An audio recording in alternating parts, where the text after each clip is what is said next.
cha pete, kidole cha pete, na sasa utamvalisha pete hiyo. Mshike mkono na uangalie, angalia unapovalishwa pete. Unaweza sema kitu chochote ungependa kusema unapomvalisha pete hiyo. Kabla huja mvarisha, unaweza sema kitu chochote, maneno ambayo iko kwa moyo wako. Nimekuvalisha pete hii kama ishara ya upendo wangu kwako. Asanteni kwa kuniamini na kukubali tukaishi na wewe maisha yetu. Nanjye nzakwitura neza, nzakwitura kugukunda, kukubaha no kugukorera. Musezeranyije amahoro no kukubakira urugo rwiza rw'ibyishimo. Katika jina la Mungu Baba, Mwana na Roho Mtakatifu. Amen. Hallelujah. Tushangilie jameni. Amen. Amen. Amen. Sasa pete nyingine iko hapa. Ni ya uase. Sasa hii ni wewe sasa utamvalisha sasa kidole cha pete. Umwambie maneno kutoka kwa moyo wako, na hiyo umwambie na lugha. Mwambie kitu. Yewe Imakire Uwase. Angalia kamera pande ile kidogo. Mwangalia kamera kidogo kama mnavalishana pande ile. Yewe Uwase Imakire, nemeye ko uri umugabo wanjye w'isezerano. Nzagukunda, nzakubaha, nzakubahira umuryango, nzagukundira abavandimwe. Imana izabifasha. Katika jina la Mungu Baba, Mwana na Roho Mtakatifu. Amen. Mshikane mikono. Tuangalie kamera kule kidogo. Asanteni, msione haya. Msiangalie sana. Bado muangaliane, lakini mnakaa kama mnalenga pale. Katika jina la Yesu. Amen. Amen. Tushangilie kwa makofi jameni. Hallelujah. Amen and amen. Sasa ningependa kama kuna cushion unaweza piga magoti hapa. Watapiga magoti hapa. Nitaita wazazi na wachungaji. Wachungaji watakuja hapa, mtapiga magoti hapa. Mkiangalia upande huu kwa madhabahu, mpige magoti hapa. Wasaidie. Lete mbele kidogo. Muangalie huku Mpige magoti kama mnaangalia huku, weka hapa. Hapo. Pigeni magoti hapa. Ama askofu akuje, wachungaji wote wakuje, na wazazi waje pia. Wazazi waletwe hapa pia, wazazi wa msichana, wazazi wa mvulana waletwe hapa. Tuko wengi.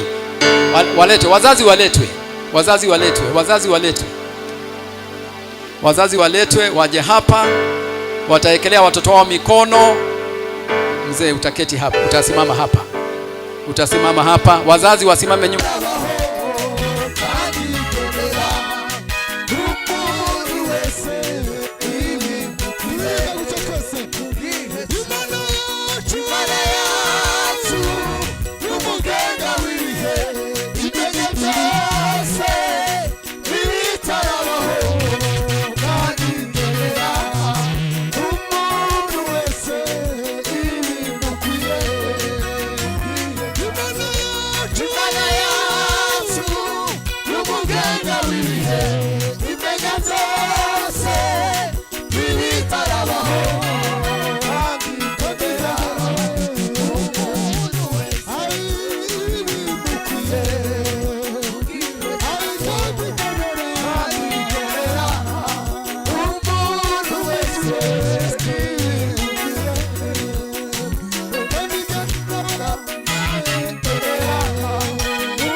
Sasa rero mwari mugiye kwinjiza abageni igihe cyabo kitaragera. Amasaha yagenda bize. Ariko muwe mugumyaho. Hanyuma Ndenge. Warucuranze neza. Ariko ngeramo nyine twumva uko bimeze. Hanyuma hagira umuntu natambuke uwo turi kumwe turi bukorane. Kwa sababu ningetumia Kiswahili kwa sababu ni tunao wengi. Dufite abashitsi benshi. Sasa wacha tutumie lugha mbili. Wacha reka dukoreshe indimi zibiri. Nimesema wageni kwanza ama bwana harusi na bibi harusi watusubiri kidogo. Abageni baba barindire gatoya. Alafu cheza keyboard. Umucuranzi tuwekee tena. Aje gushiramo inanga. Tumuchezee Mungu. Komeza dutaramira Imana. Tufurahie Mungu. Twishimira Imana. Na hii ni harusi. Ubu ni ubukwe. Na harusi tukiwa nayo. Dufite ubukwe. Sherehe. Ni birori. Si kama tuko kwa matanga. Ntabwo turi kukiriyo. Kila mtu anapaswa afurahi. Umuntu wese agomba kwishima. Biblia inasema ndoa na iheshimiwe na watu wo. Yavuga ngo iharusi na watu wote. Yishimigwe n'abantu bose. Yes. Sasa mwenye tutaona hajafurahi, urya tuza kubona ataranezerwa, tutakutembelea baadaye. Turaza kumureba hanyuma. Wacha mcheza keyboard atuwekee tuchezee Mungu. Kumuturaza dushirire mwina. Sawa.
Sasa tunaona bwana harusi mlango. Wacha tuombe. Wenye wako pale wamkaribisha wakimuingiza. Ndenge, jaribu kabisa kuweka speed kabisa. Ihuti.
Sasa sijui mwenye anahusika na bibi harusi. Okay, asante sana. Yes. Kwa sababu hawa Kubera abangaba leo sitaki wakimbie. uyu munsi sinshaka ko bihuta. Watakuja kukimbia wakitoka hapa kwa Baraza service ya kwihuta kwanza. bageze mwindi. Lakini kwa kanisa Ariko mwitorero hawa ndio wametukusanyisha hapa. abandi nibo batumye Wacha dutera. tuwape na muda wao. Reka tubahe umwanya wabo Wajiandae waingie. kugira ngo baze kwinjira. Wamefika hapa mbele ya wakati. Niba bageze hano mbere y'igihe Wengi rwose. wenu mmewapata wakiwa hapa. Abantu benshi babasanze So hariya. hatufai kuwaharakisha. Rero ntidusaba kubihutisha Yes. cyane. Sasa Ndengera Alamela fedeba. na bizima kama hako hapa bavugane mudukorera ibintu siko ndushaka ntubisobanure ibintu nyine twumve ikintu cyatuzanye. Acha tusikie ile kitu turanze neza ntuve kuri iyo ritime. Ndengera amepiga niba ushiramo ibirungo amuhera aho ngaho tuje kwinjiza abageni. Uanzie hapo. Kwagia!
Amen.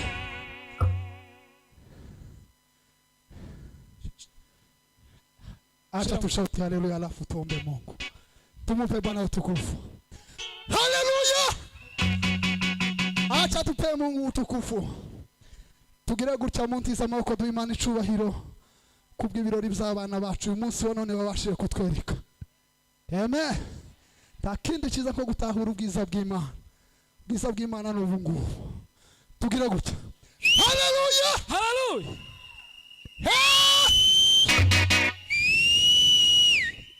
Turagera aho twifuza. Inyana ukuri. Turahagera. Rero bado hatujafika mahali tunatarajia. Tugiye kongera dukoreho. Kabisa. Twakire aba bantu. Noneho twebwe ni n'umukristo twungutse muri Covenant. Niyo mpamvu tugomba gushangira. Haleluya! Haleluya! Begera neza numara ibyuzi byose ubire kure. Hanyuma twumva ubwiza bw'Imana umwanya muto. Kora ndege. Minota 5.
twaje gushangira ubukwe bwa none. Tumekuja kushangilia harusi.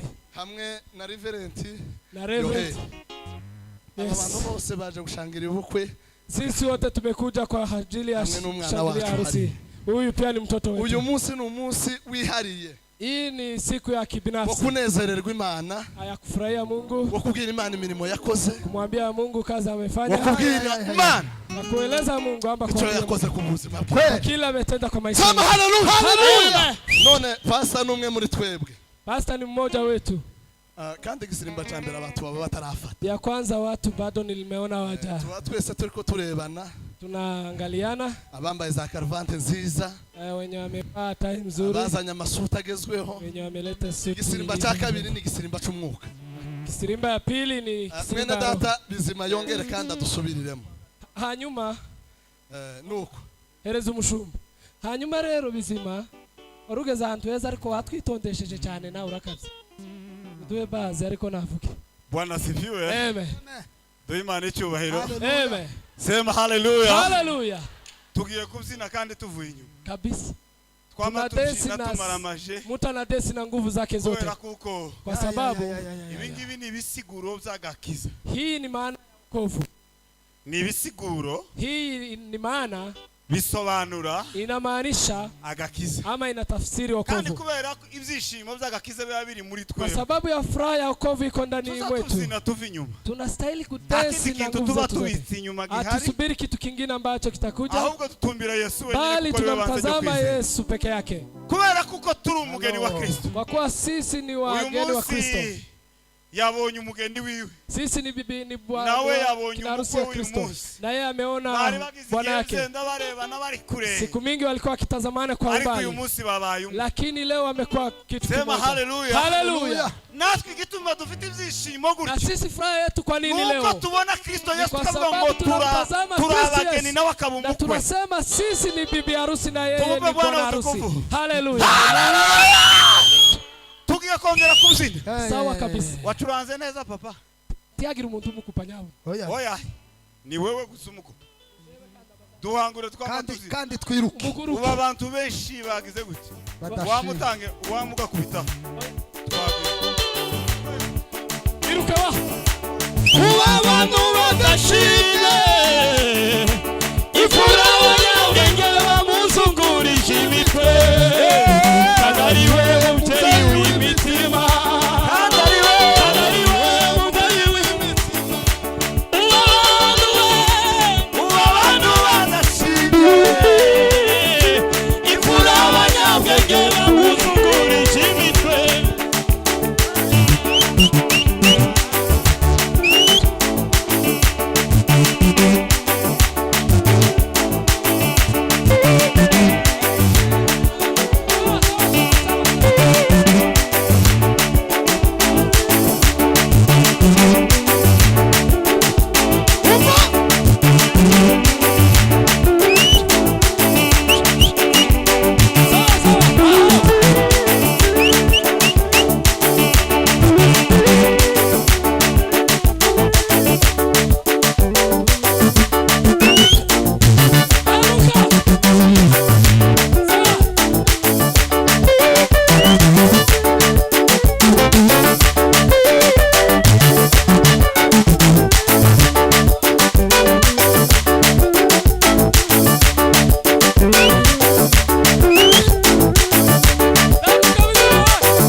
Hallelujah. Amen. Hallelujah. Amen. Ego ni siku ya ndoa. Numunsi w'ibyishimo. Ndoa ni furaha Kandi mu birori no kwishima. na yeshimiwe na watu wote. Kandi ubukwe bwubahe n'abantu bose. Bizi warukubisa gasebe kanuza keza. Ka kompanye makeza. Ihute gahoteto ihute witonde cyane.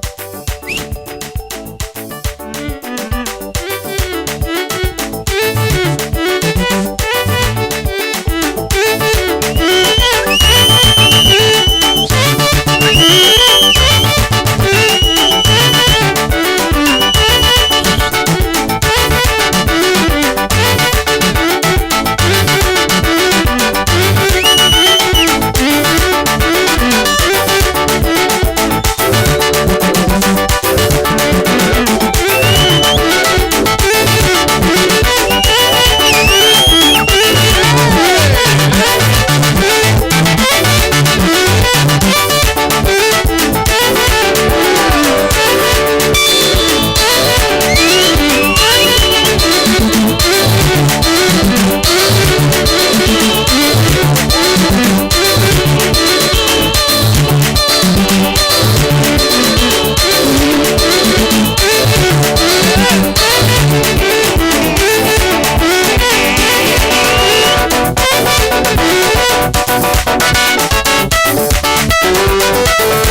you.